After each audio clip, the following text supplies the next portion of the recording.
ಇಂದೇ ಡೌನ್ಲೋಡ್ ಮಾಡಿ ಮತ್ತು ನಿಮ್ಮ ನೆಚ್ಚಿನ ಶೋಗಳನ್ನು ಆನಂದಿಸಿ. ಲೋ ಮಗನೇ, ಸುಬ್ಬು, ನೀನು ಚಾಲಾಕಿ ಅಂದರೆ ನಿಮ್ಮ ಅಪ್ಪ ನಾನು ಮಹಾ ಚಾಲಾಕಿ. ಈ ಮನೇಲಿ ನನಗೆ ಗೊತ್ತಿಲ್ಲದೆ ನೀನೇನು ಮಾಡೋಕ್ಕಾಗಲ್ಲ. ಏನು ಹೇಳ್ತೀಯಪ್ಪ? ಲೋ ಸುಬ್ಬು, ಕಣ್ಣು ಮುಚ್ಚಿದೀವಿ ಅಂದ ಮಾತ್ರಕ್ಕೆ ಕಣ್ಣೆದುರುಗಡೆ ಸಾಕ್ಷಾತ್ ದೇವರೇ ಬಂದರು ಗೊತ್ತಾಗಲ್ವನ? ಕಣ್ಣಿಗೆ ಗೊತ್ತಾಗದೇ ಇದ್ರೂ ಹೃದಯಕ್ಕೆ ಗೊತ್ತಾಗುತ್ತೆ ಕಣೋ. ನಮ್ಮ ಮನೆಗೆ ಬಂದಿರೋದು ಸಾಕ್ಷಾತ್ ಆ ದೇವತೆ ತಾನೇ. ಅಪ್ಪ, ಅವರನ್ನು ಚಿಕ್ಕ ಮಗು ಇದ್ದಾಗಿಂದಲೂ ನೋಡ್ಕೊಂಡು ಬಂದಿದ್ದೀನಿ ಕಣೋ.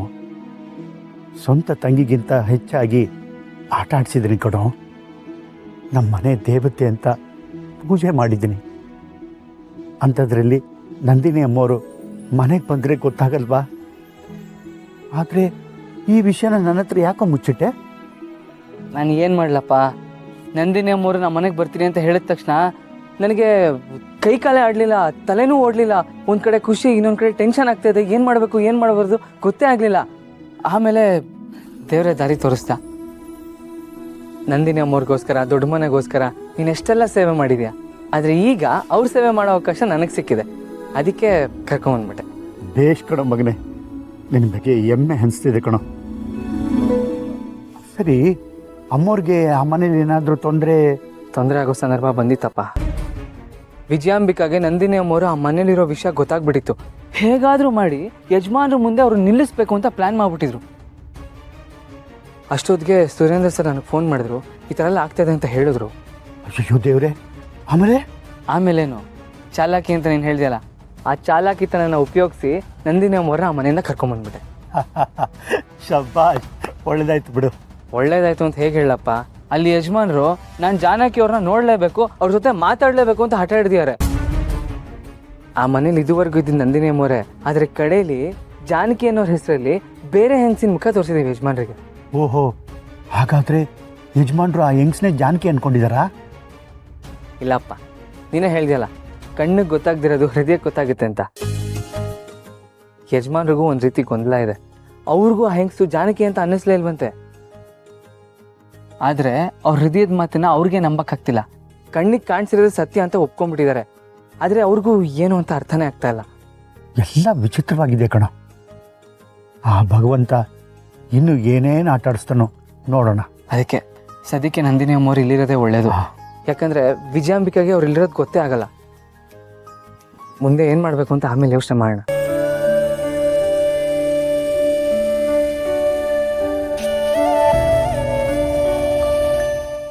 ಸಾಲಿಗ್ರಾಮದ ಮನೆಗೋಸ್ಕರ ನಾನು ಎಷ್ಟೋ ಸಲ ಪ್ರಾಣ ಒತ್ತೆ ಇಟ್ಟು ಕೆಲಸ ಮಾಡಿದ್ದೀನಿ ಕಣೋ.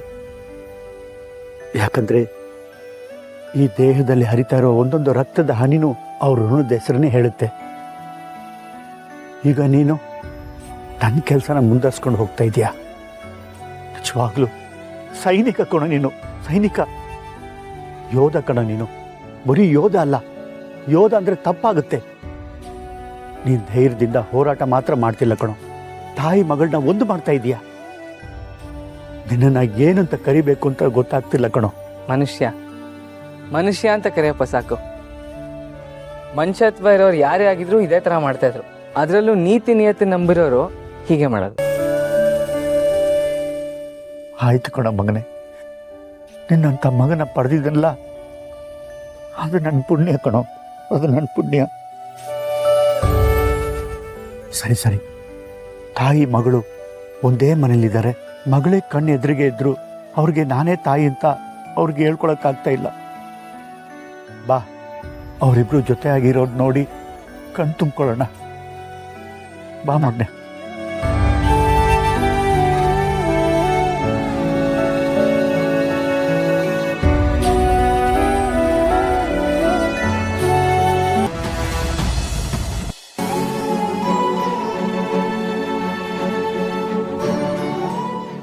ತಗೊಳ್ಳಿ ಅಮ್ಮ.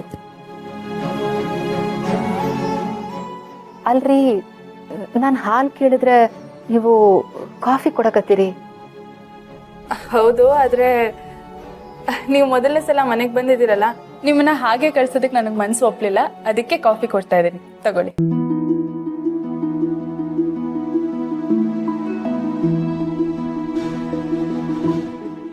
ನನ್ನ ಮಗಳು ತನ್ನ ಕೈಯಾರೆ ಮಾಡಿಕೊಟ್ಟಿರೋ ಕಾಫಿ ಇದು. ತುಂಬ ಖುಷಿ ಆಯಿತು ಮಗಳೇ.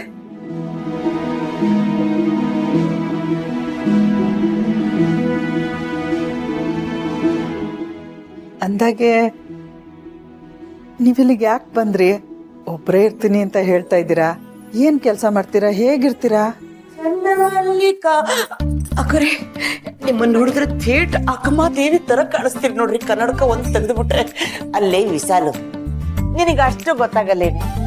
ಮನೆಗೆ ಬಂದವ್ರ ಹತ್ರ ತಕ್ಷಣ ಎಲ್ಲ ನೀವ್ ಯಾರು, ಎಲ್ಲಿದ್ದೀರಾ, ನಿಮ್ ಜೊತೆ ಯಾರು ಇರ್ತಾರೆ, ಏನು ಅಂತೆಲ್ಲ ಕೇಳಬಾರ್ದು ಕಡೆ. ಮೊದಲು ಅವರ ಪರಿಚಯ ಮಾಡ್ಕೋಬೇಕು. ಪರಿಚಯ ನಂಬಿಕೆಯಾಗಿ ಪರಿವರ್ತನೆ ಆಗ್ಬೇಕು. ಆ ನಂಬಿಕೆ ಸ್ನೇಹವಾಗಬೇಕು. ಆಮೇಲೆ ಕಾಫಿ ಕುಡ್ಕಂತ ಏನು ಎತ್ತ ಅಂತ ಎಲ್ಲ ಮಾತಾಡ್ಬೋದು. ಏನಂತೀನ್ರಿ?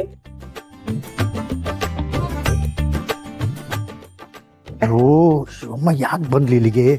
ಏನಾದರೂ ಮಾತಾಡಿ ಎಡವಟ್ಟು ಮಾಡ್ಬಿಡ್ತಾಳೆ. ಇವಳನ್ನ ಇಲ್ಲಿಂದ ಯಾಕಾದ್ರೂ ಮಾಡಿ ಸಾಗಿಸ್ಬೇಕಲ್ಲ. ಅದೊಂದು ಸ್ವಲ್ಪ ಕಷ್ಟ ಕಣಪ್ಪ.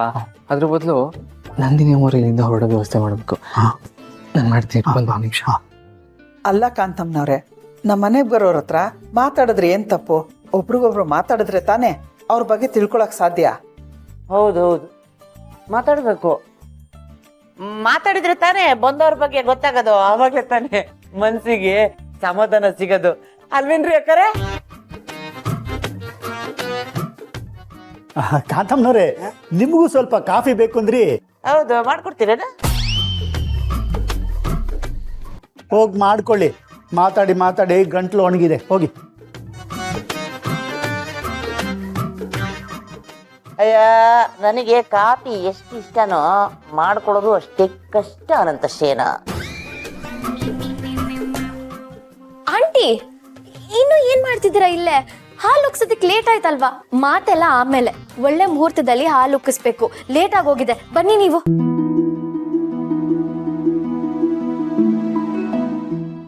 ಯಾಕೆ ಶ್ರೀವಲ್ಲಿ ಇಷ್ಟು ಬೇಗ ಕರ್ಕೊಂಡು ಹೋಗ್ತಿದ್ಯಾ? ಇನ್ನೊಂದು ಸ್ವಲ್ಪ ಹೊತ್ತು ಇಲ್ಲೇ ಇರ್ಲಿ ಬಿಡು.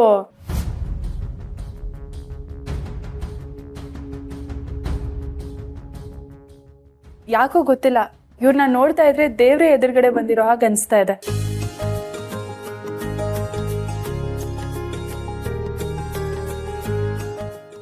ಇವ್ರನ್ನ ನೋಡ್ತಾ ಇವ್ರ ಜೊತೆನೆ ಮಾತಾಡ್ತಾ ಕೂತ್ಕೊಂಡ್ಬಿಡೋಣ ಅನಿಸ್ತಿದೆ.